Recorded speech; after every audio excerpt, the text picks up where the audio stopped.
Alhamdulillah wa syukurillah la haula wa la quwwata illa billah amma ba'd.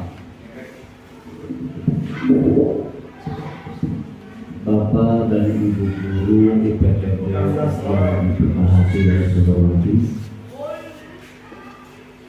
khusus kepada calon guru penggerak untuk Ibu Widayani sahabat SD Widayani. Pertama, mari kita panjatkan puji syukur kepada Allah Subhanahu wa Ta'ala atas segala limpahan nikmat, terutama nikmat sehat lahir dan batin, sehingga pada kesempatan pagi menjelang siang hari ini bisa berkumpul bersama di salah satu ruangan di sekolah kita ini menyertai kegiatan diseminasi penerapan budaya positif di sekolah. Salawat dan salam semoga tetap tercurahkan kepada junjungan kita Nabi Muhammad SAW, pada keluarganya, pada sahabatnya, dan insya Allah kepada kita semua selaku pengikut sunnah yang dijalurkan. Amin ya rabbal alamin. Bapak dan Ibu yang saya hormati, pada kesempatan yang baik ini saya akan menyampaikan beberapa kata sebagai sambutan pada acara diseminasi penerapan budaya positif di sekolah, khususnya di UPTB SD Negeri Sukahati, Kabupaten Indramayu.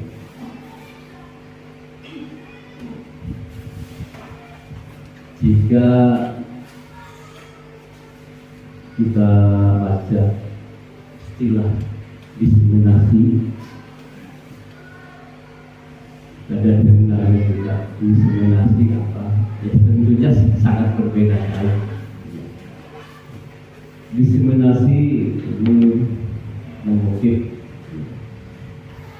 bahwasanya bahwa diseminasi itu adalah sebuah kegiatan yang ditujukan kepada kelompok yang merupakan target atau objek itu, agar mereka atau yang lain, baik itu kelompok atau individu ini, akan memperoleh informasi sehingga timbul kesadaran, menerima, dan akhirnya adalah memanfaatkan informasi tersebut. Lebih singkatnya, bahwa diseminasi itu adalah proses penyebaran inovasi yang sudah direncanakan, diarahkan, dan dikelola. Oleh karena itu, mungkin sekian saja sambutan dari saya. Kurang lebih mohon maaf yang sebesar-besarnya. Saya pilih dengan topik hidayah. Wassalamualaikum warahmatullahi wabarakatuh. Terima kasih disampaikan. Bapak Ibu sekalian, ini juga saatnya untuk presentasi konsep budaya positif di sekolah yang akan disampaikan oleh rekan kita Ibu Widayani SPP. Kepada disilakan. Assalamualaikum warahmatullahi wabarakatuh.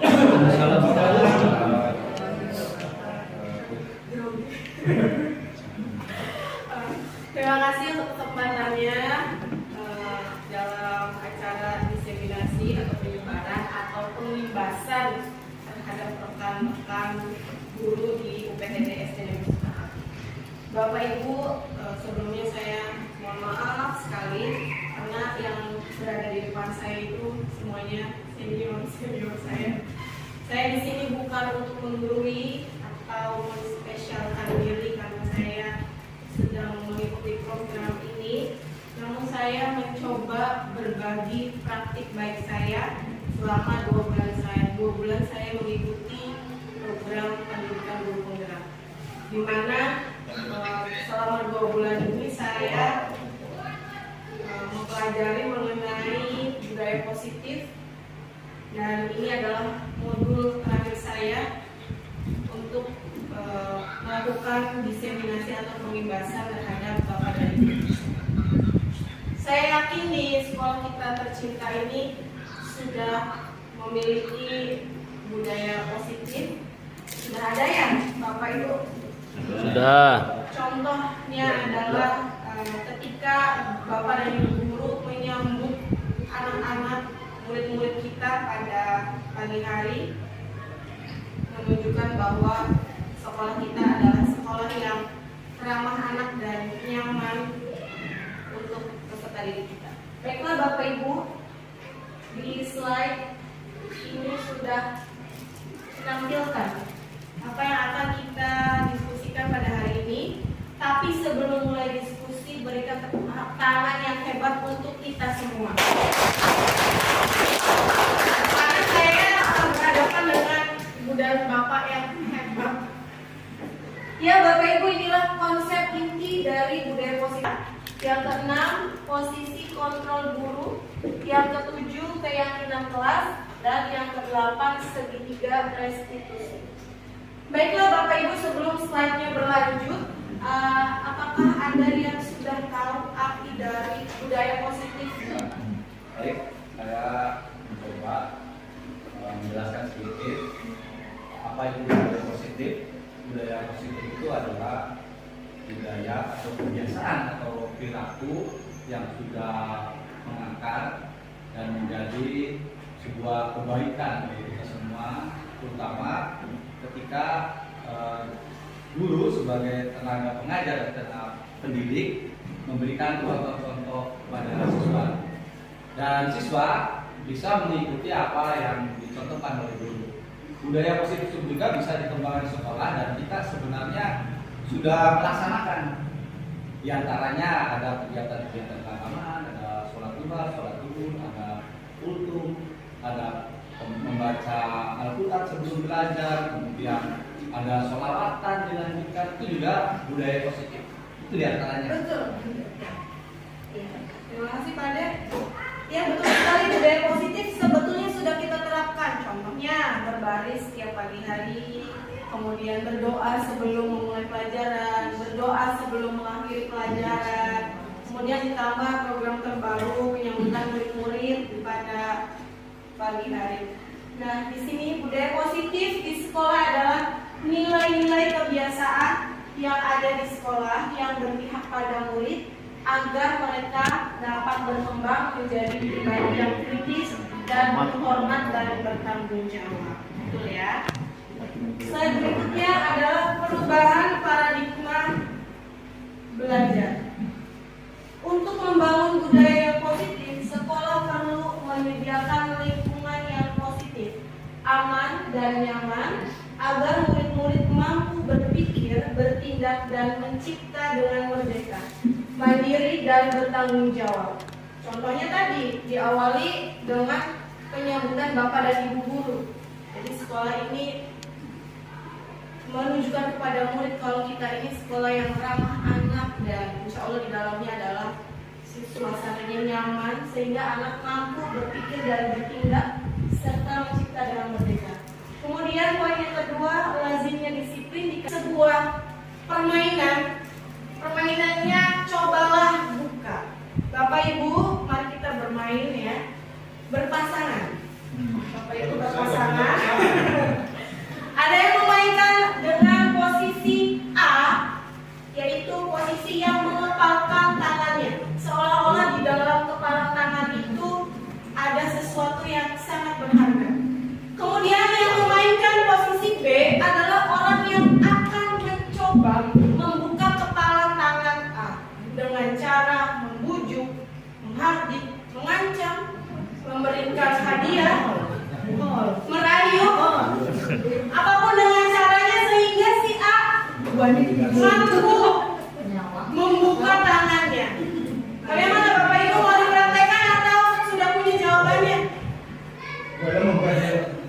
Dodi perannya jadi apa? Belum puasa. Saya jadi A.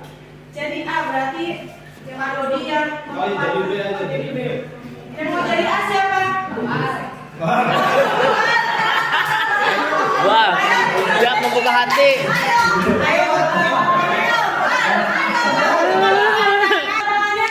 Apa saya aja? Budeti. Ayo. Ayo kita belum di situ. Depan. Di depan aja. Ayo ya. Rayu ya. Rayu mau apa dicium? Wah, saya Pak Dodi berusaha membuka. Itu yang di tangannya apa?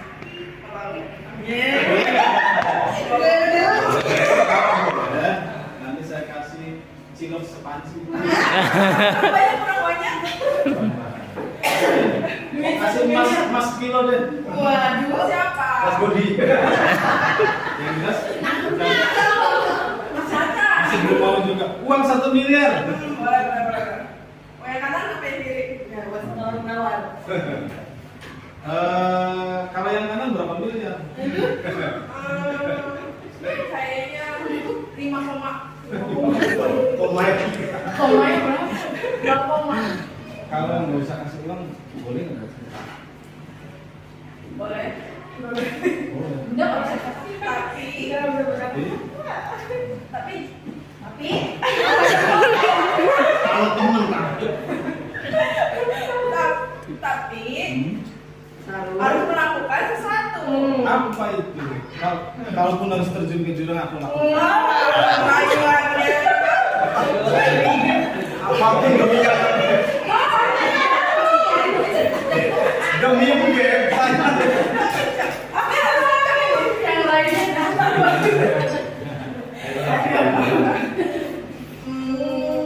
mengerjakan tugas saya.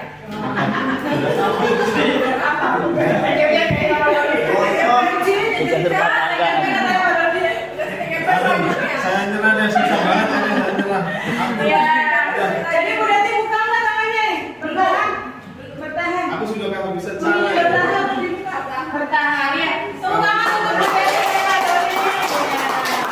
Tangan yang kuat. Genggam tadi. Kita akan bisa menjawab pertanyaan yang ini. Dalam kegiatan tadi, cobalah buka. Kira-kira sesungguhnya siapa yang memegang kendali atau kontrol untuk membuka atau menutup kepala kami? Yang B. Yang memegang kendali Budeti kan? Memilih yang mengepal ya. Ya, berarti yang A. Diri kita sendiri ya. Kita sendiri yang memegang kontrol atas kepala tangan kita. Apakah kita membuka atau menutup kepala tangan kita, itu bergantung pada diri kita masing-masing sesuai dengan kebutuhan dasar kita saat itu. Bapak Ibu, menurut Ki Hajar Dewantara, tujuan pendidikan yaitu menuntun segala kodrat yang ada pada anak-anak agar mereka dapat mencapai keselamatan dan kebahagiaan yang setinggi-tingginya, baik sebagai manusia maupun sebagai anggota masyarakat. Oleh sebab itu, pendidik itu hanya dapat menuntun tumbuh atau hidupnya kekuatan kodrat yang ada pada anak-anak agar dapat memperbaiki lakunya, bukan dasarnya. Hidup dan tumbuhnya kekuatan kodrat anak. Nah, Bapak Ibu, kita sebagai pendidik hanya bisa menuntun atau mengarahkan murid-murid kita, karena setiap anak itu sudah memiliki dasarnya masing-masing. Kita sebagai pendidik hanya berusaha menyebarkan goresan-goresan tersebut. Kemudian di slide berikutnya ada perubahan paradigma teori kontrol atau ilusi kontrol. Yang pertama poinnya adalah ilusi guru mengontrol murid. Jadi kalau kita membuat peraturan, itu sebetulnya hanya ilusi seperti tadi. Nah, kamu harus bagaimana? Buat ilusi bahwa kritik dan membuat orang merasa bersalah dapat menguatkan karakter. Contoh. Nah, belajar yang benar. Sering banget ya Bu, saya juga sering. Kenapa kamu nggak bisa belajar yang benar? Itu kan membuat si anak ini merasa bersalah. Memang berubah, tapi dia ada luka di dalamnya karena dia merasa tidak berharga. Saya ini tidak berharga untuk orang tua saya. Kemudian poin yang ketiga, ilusi bahwa semua penguatan positif itu efektif dan bermanfaat. Kemudian yang ketiga, ilusi bahwa orang dewasa memilih dalam ada disiplin. Disiplin apa, Ibu? Apa ya? Sering dengar yang kata disiplin ya? Sering banget. Disiplin itu apa? Bu Eti, disiplin. Pak Bapak. Disiplin.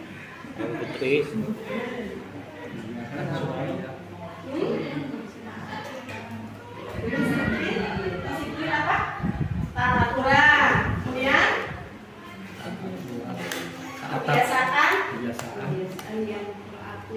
kebiasaan yang teratur. Mematuhi perintah. Mematuhi perintah. Taat tata tertib. Taat tata tertib. Ada lagi? Perasaan taat. Perasaan taat. Perasaan yang taat. Dan bertebal. Nama baiklah jawabannya Pak. Coba kita buka arti dari disiplin. Disiplin artinya belajar. Terus belajar. Saya dan Bapak Ibu pasti terus belajar untuk menuju ke arah disiplinnya ya Bapak Ibu. Namun dalam budaya kita makna disiplin itu telah berubah menjadi sesuatu yang dilakukan seseorang pada orang lain untuk mendapatkan kepatuhan. Kecenderungan umum adalah menghubungkan kata disiplin dengan ketidaknyamanan, bukan dengan apa yang kita hargai atau pencapaian suatu tujuan mulia.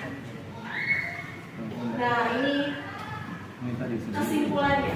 Disiplin adalah kemampuan memerintah diri sendiri dalam mengontrol dan menguasai diri untuk memilih tindakan yang mengacu pada nilai-nilai yang kita hargai dengan penuh tanggung jawab dan terperintah orang lain. Ya, itulah disiplin. Kemudian disiplin positif itu mengandung nilai-nilai kebajikan. Nilai kebajikan itu adalah nilai-nilai yang kita hargai atau sifat-sifat positif manusia. Sebetulnya nilai kebajikan itu banyak banget. Cuman saya tampilkan yang profil pelajar Pancasila. Bapak Ibu sudah bisa ketuk profil pelajar Pancasila? Belum. Kayaknya Bu Ella udah sambil di ketuk profil pelajar Pancasila. Kayak gimana sih? Sudah Bu? Oh lagu. Baiklah Bapak Ibu supaya nggak jenuh, saya punya tepuk pelajar Pancasila. Gimana kalau dia mau dibangun?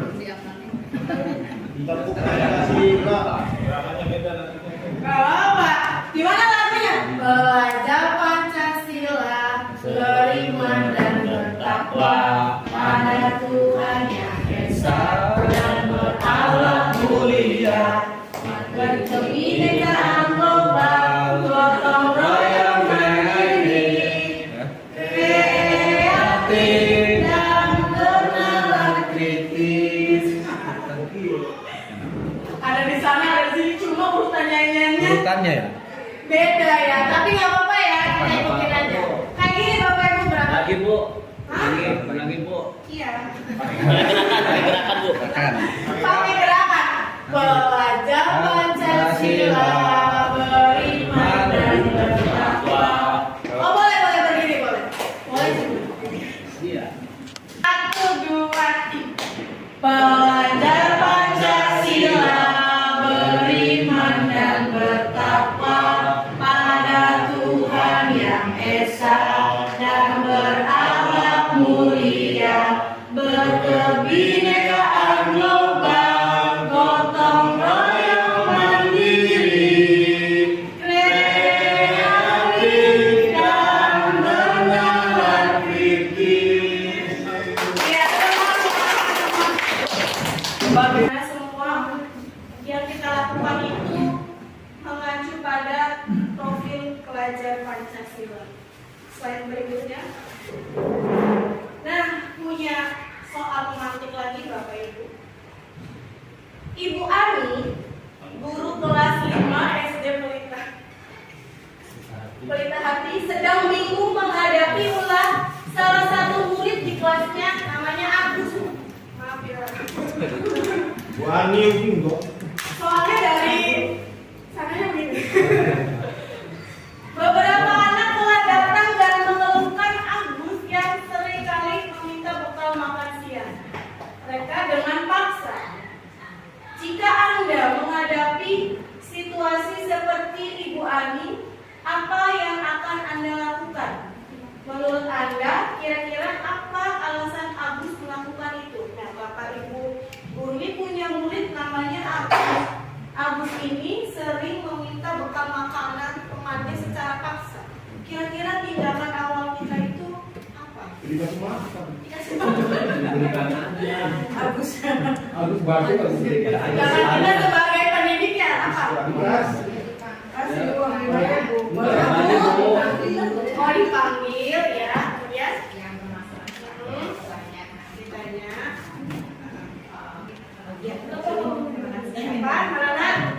Dipanggil ditanya. Misalnya makannya apa gitu. Sering itu. Apa kamu? Jadi makan-makannya. Bagaimana?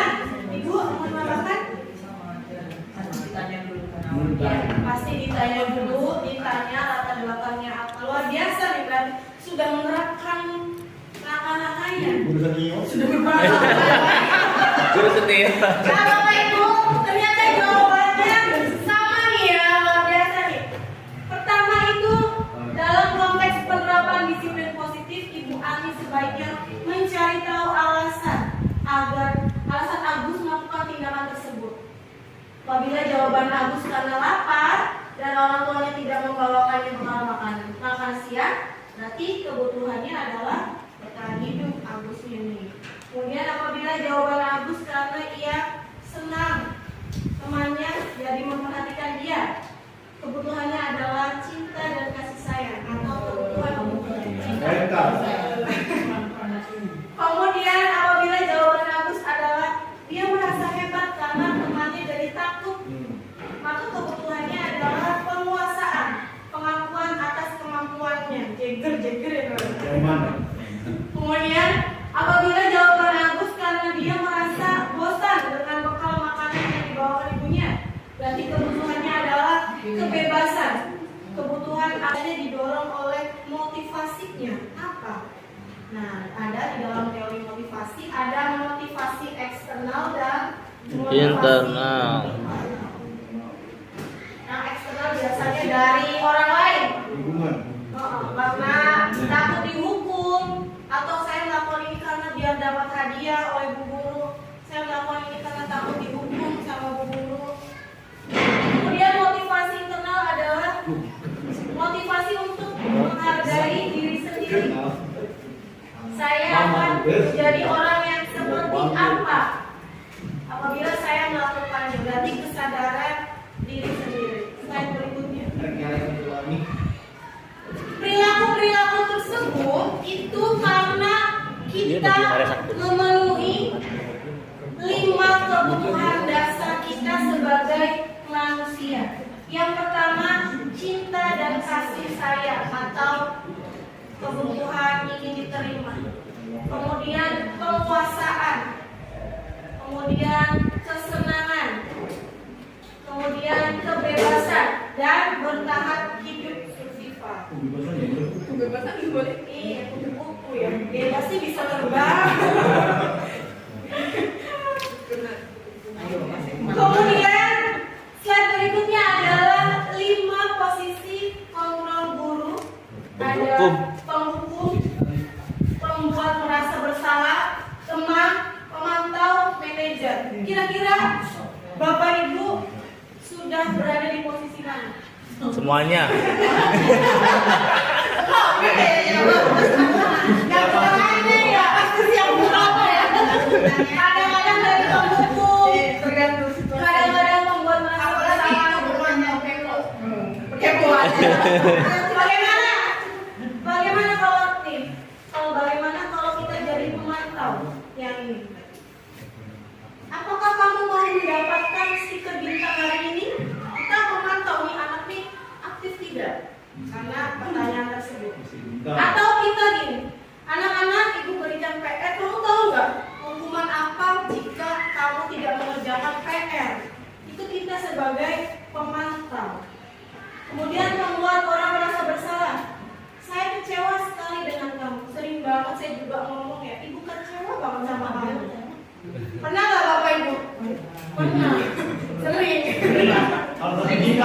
Iya. Kemudian sebagai penghukum, kamu tidak benar melakukannya.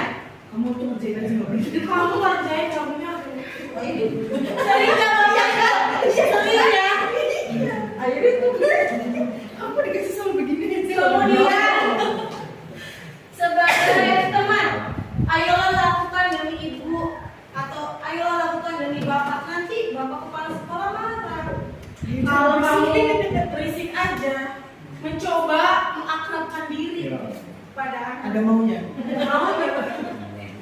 Kemudian slide berikutnya ini ada ini apa sih? Ini budaya positif ya. Untuk menuju budaya positif dimulai dari peraturan. Kemudian peraturannya itu kita buat menjadi keyakinan. Dimulai dari keyakinan kelas, kemudian akan timbul keyakinan sekolah. Setelah sudah diyakini akan mewujudkan lingkungan yang positif. Kalau lingkungannya sudah positif, maka terciptalah budaya positif. Nah, dimulai dari keyakinan kelas. Bapak Ibu sudah membuat keyakinan kelas? Sudah ya. Jangan rumah kita buat tata tertib kelas. Itu sama. Berawal dari tata tertib kelas yang diyakini dirubah menjadi keyakinan kelas. Nih, keyakinan kelas itu adalah nilai-nilai kebajikan atau prinsip-prinsip universal yang disepakati bersama. Jadi dibuat tata tertib itu dibuat oleh guru apa bagaimana? Kesepakatan kelas itu dengan siswa. Ada komitmen. Ada komitmen sesuai dengan kebutuhan kelas tersebut.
Intinya semua itu adalah kita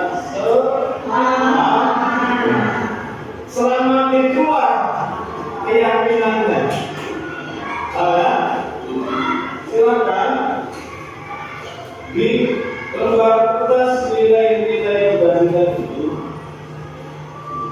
kamu ingkari satu yang menurut kamu ada pada diri kalian, ya, pada diri kalian. Satu orang mengingkari satu poin ya. Jadi kalau sudah diingkari, biasanya kan kertasnya sampai selesai oke ya. Silakan, bisa dimulai. Dimulai dari sekarang. Nanti ditulis di bawahnya namanya siapa, oke? Namanya ditulis ya. Namanya ditulis. Namanya. Jika satu keyakinan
Diseminasi Ya, Bapak Ibu, tadi adalah cuplikan video. pembuatan keyakinan kelas. Jadi setelah keyakinannya dibentuk, kita membuat anak-anak itu menandatangani keyakinannya. Jadi tadi ada proses penandatanganan kesepakatan yang sudah dibuat. Kemudian jangan lupa selalu ditanyakan refleksinya setiap kali mengakhiri suatu pembelajaran, harus selalu ditanya refleksinya apa. Nah, kemudian yang selanjutnya itu tentang segitiga restitusi. Segitiga restitusi.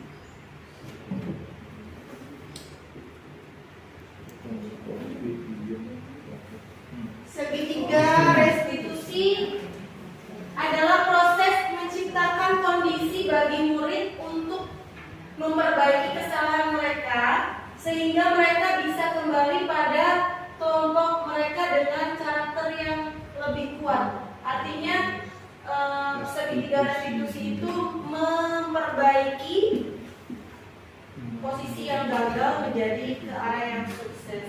Melalui restitusi, guru membantu murid menjadi lebih memiliki tujuan, disiplin positif, serta memulihkan dirinya setelah berbuat salah.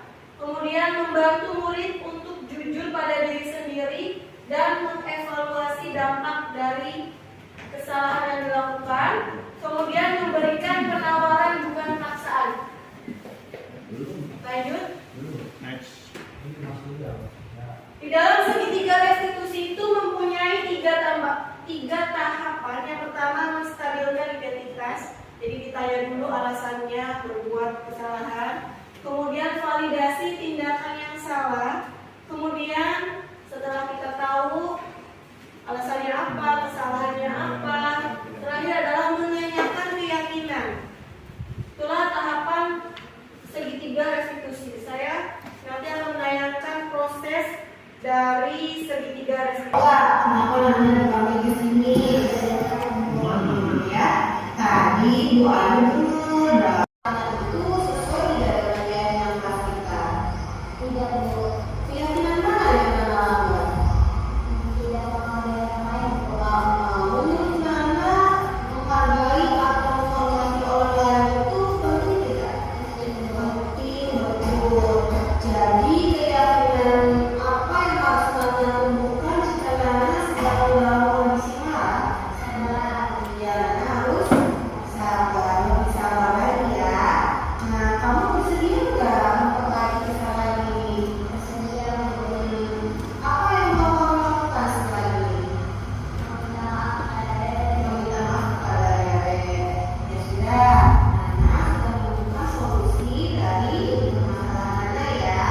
Nana harus memperbaiki hubungan Nana dengan Nenek. Nah, itulah tahapan penyelesaian masalah menggunakan segitiga restitusi. Jadi setiap teori hanya menambahkan nilai positifnya aja. Teori itu semuanya bagus. Nggak ada teori yang jelek.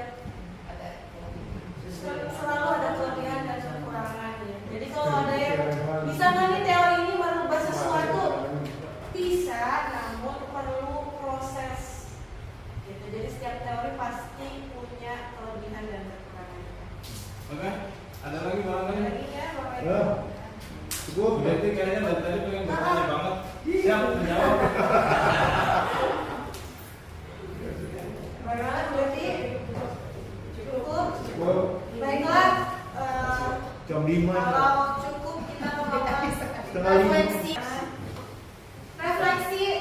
perasaan kita mengikuti kegiatan hari ini. Bapak Ibu bisa menuliskannya di lembaran memo ini, kemudian bisa menempelkannya di whiteboard di depan ya. Yang pertama, perasaan saat ini adalah bagaimana Bapak mengikuti kegiatan diseminasi kali ini. Apakah setelah mengikuti ini menjadi bersemangat, semangatnya bergelora, membara, setelah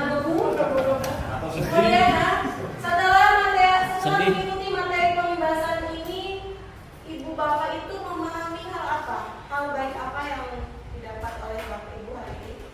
Kemudian Bapak Ibu memiliki target apa untuk perubahan budaya positif di sekolah kita? Silakan Bapak Ibu bisa mulai dituliskan setelah memo-nya. Boleh saya? Kasih nama boleh. Kasih nama, terus ada. Tanda tangan.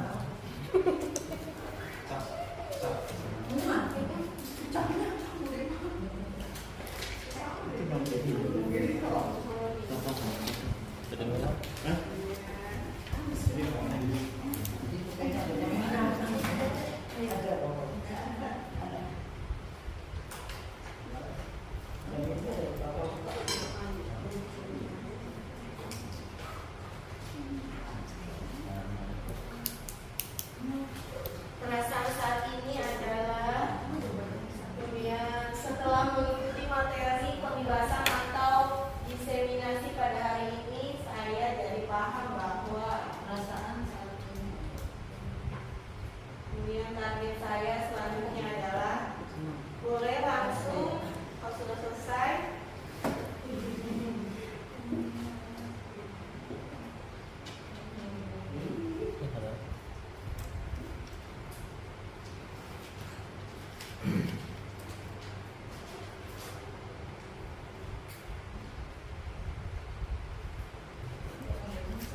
Baik, ini Bapak udah Pak?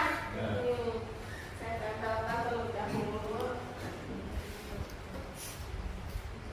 Saya langsung bacakan sambil menunggu tentang yang lain Bapak Dodi. Perasaannya saat ini bahagia, bisa menambah wawasan baru. Kemudian Pak Dodi menjadi paham bahwa kita sebagai penulis harus menjadi seorang manajer.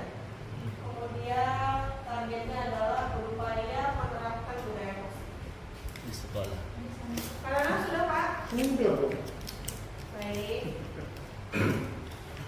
Pak Nana, perasaannya senang dan menjadi paham.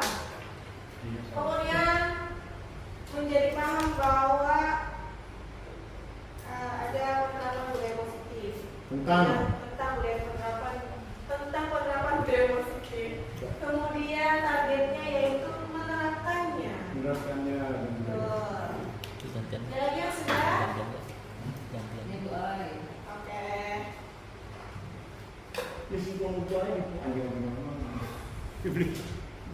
Bu Ella, sudah kegiatan di seminasi hari ini saya merasa lebih paham bagaimana membudayakan kegiatan positif kepada anak untuk diterapkan pada kehidupan sehari-hari ke depan lebih ditingkatkan lagi. Baiklah Bapak Ibu, disimpulkan pada hari ini kita merasa senang. Alhamdulillah. Senang dan Dan bahagia. dapat Amin. ilmu. Kenapa harus mengucapkan kata-kata senang dan bahagia supaya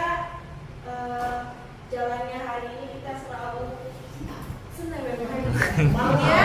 Bapak Ibu terima kasih atas kesediaan waktunya telah membersamai saya dalam proses pembebasan kali ini. Semoga kita bisa lebih berkolaborasi menggerakkan budaya positif yang ada di sekolah kita. Wassalamualaikum warahmatullahi wabarakatuh.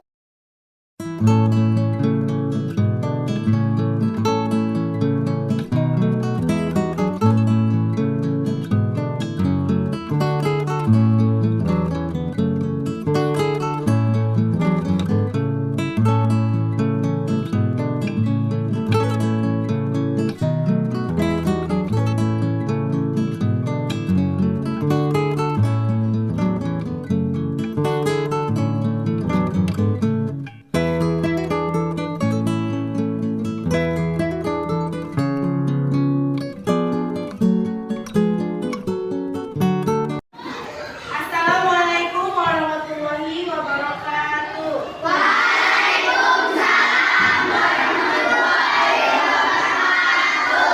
Hari ini Ibu Ayu dengan Pak Dodi akan berkolaborasi untuk membentuk keyakinan kelas 5 ya.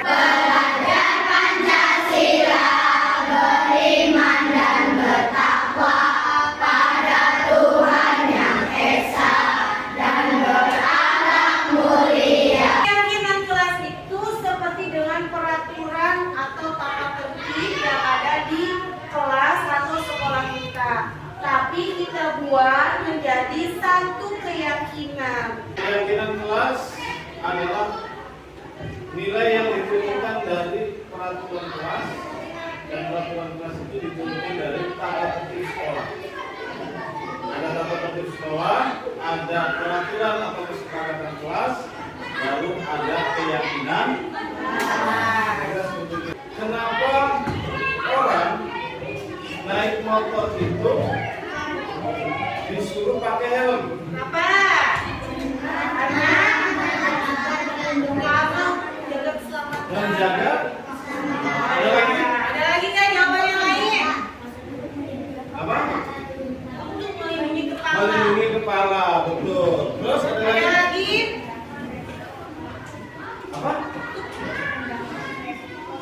Merendahkan resiko kecelakaan. Oke, betul. Jawabannya luar biasa Luar semua ya. biasa. Tepuk hebat untuk kita semua. Hebat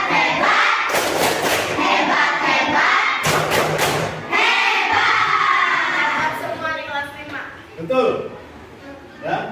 Dari tadi supaya menjaga keselamatan, supaya Kepala. melindungi kepala, mengurangi resiko Keselamatan. Intinya semua itu agar kita Selamat.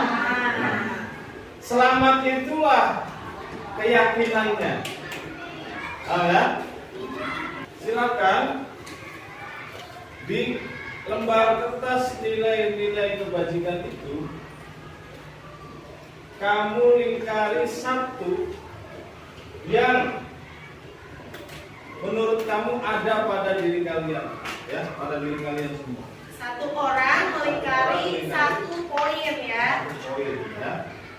Nanti kalau sudah dilingkari, geserkan kertasnya sampai selesai kelompoknya ya. Oke. Silakan, bisa dimulai. Dimulai dari sekarang. Nanti ditulis terus di bawahnya namanya siapa, oke? Namanya ditulis ya. Namanya ditulis. Nama kamunya. Tulis. Tuliskan Terus satu keyakinan yang mau diwujudkan di kelas.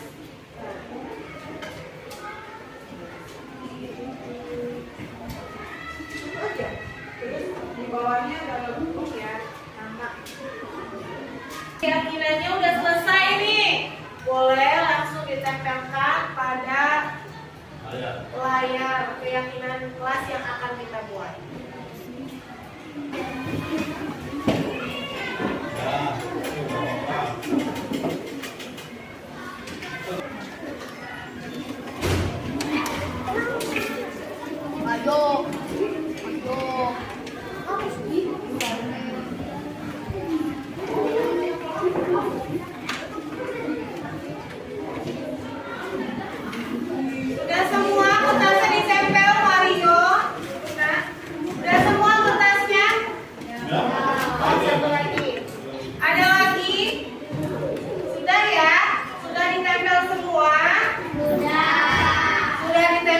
semua?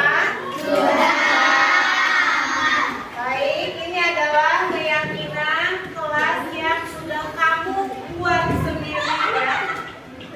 Nanti Ibu sama Pak Dodi akan memilah atau mengelompokkan keyakinan kelas ini. Semisal kata disiplinnya ada 5 orang yang memilih keyakinan disiplin, nanti Ibu pilih satu aja untuk mewakili.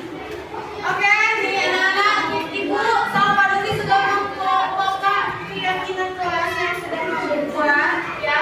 Ada disiplin, ada menghormati dan menghargai, terus menjaga kebersihan, bergotong royong, mandiri, percaya diri, bertanggung jawab. Luar biasa banget keyakinan kelas.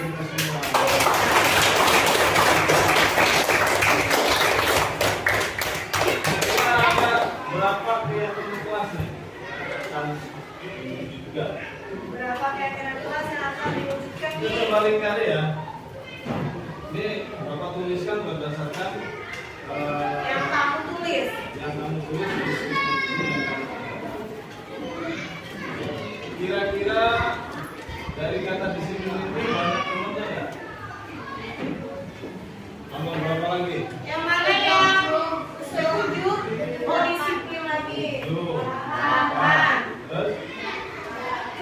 Nah, berarti keyakinan kelas yang pertama Disiplin.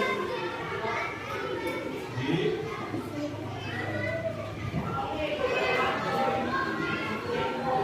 yang kedua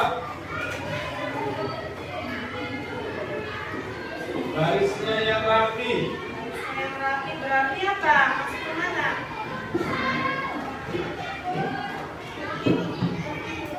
Menjaga ketertiban gitu ya. Sudah tadi. Hal yang berbeda.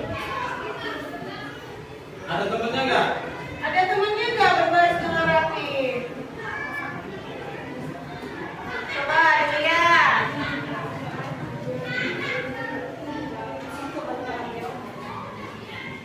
Ini ya. Ya.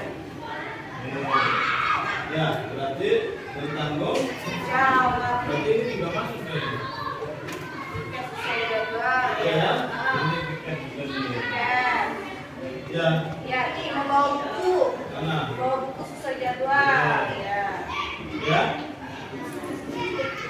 Oke, bertanggung. Bertanggung jawab. Yang pada ditulis itu sesuai dengan yang kamu tulis di stikernya ya. Nah, yang ketiga nih, apa lagi? Apa itu? Menghormati. Poin berapa? Poin berapa yang sama dengan menghormati? 6 sama ya? Nah, Sama nggak? terus Menghargai. Terus? toleransi namanya. Toleransi, betul. Terus Apa lagi? Sudah? Sudah ya? udah. Kita sepakati dengan menghormati ya, yang ditulis ya. Menghormati ya. Menghormati. Atau hormat gitu ya. Hormat. Berikutnya, Buang sampah pada tempatnya. Mana lagi? sampah pada tempatnya. Ada lagi nggak? Sendirian. Berarti apa nih? Menjaga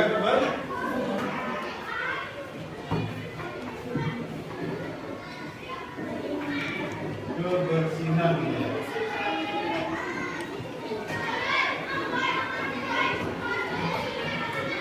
Yang kelima, Rendah hati. rendah hati itu kan tidak sombong. Dan itu tidak sombong. Kelas 5 nggak sombong kan? Ya. Poin mana? Rendah hati itu berarti lebih kemana? Percaya. Bukan. Kurang pas. Kalau kamu tidak sombong, berarti ngomongnya juga lemah lembut. Sopan. Nah, apa? berarti? Sopan. Sopan. Sudah sopan kelas 5? Sudah sopan belum? Sudah ya? Sopan. Masih ada? Percaya diri. Percaya diri. Ada temennya? Ada. Tidak nyontek. Tidak nyontek, berarti bukan. Tidak percaya diri. Bisa lebih ke mandiri. Ya, berarti percaya diri. Benar nggak yang Pak Dodi buletin? Udah? Ada dua nih ya. Ini sama percaya. Percaya diri. Apa kira-kira? Oh Ini iya. kebajikannya. Bajikannya apa? Percaya diri tuh. Ke-6.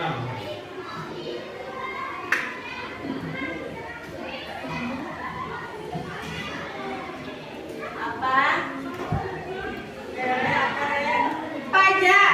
DJP yang bertanggung hormat, kebersihan, sopan, percaya diri, mandiri. Setelah kita buat ketujuh keyakinan kelas ini, mari kita yakini bersama dan dilaksanakan sesuai dengan keyakinan kelas yang sudah kita buat. Nama, tanda tangan.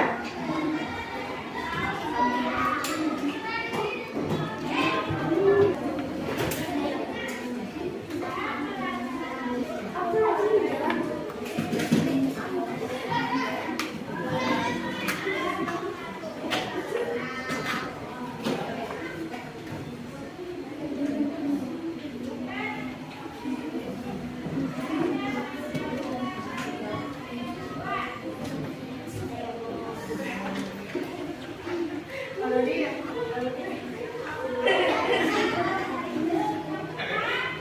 Kayu itu dipulkan tiap hari.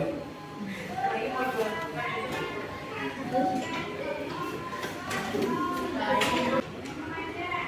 Agung, gimana Agung? Rasanya Agung? Senang. Senang apanya Agung? Seru nggak hari ini membuat keyakinannya?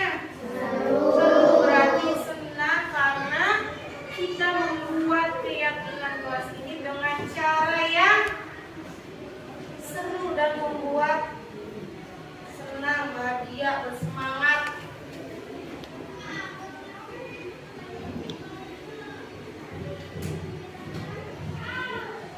Sudah selesai tulisnya? Baik. Kalau sudah, kegiatan pada hari ini pada cukupkan. Mudah-mudahan keyakinan kelas yang sudah kita sepakati berdasarkan impian harapan kalian semua sebagai anak-anak sebagai murid di kelas 5 bisa kalian laksanakan, ya, bisa kalian laksanakan, kalian wujudkan dalam kegiatan sehari-hari sekolah. Bisa nggak?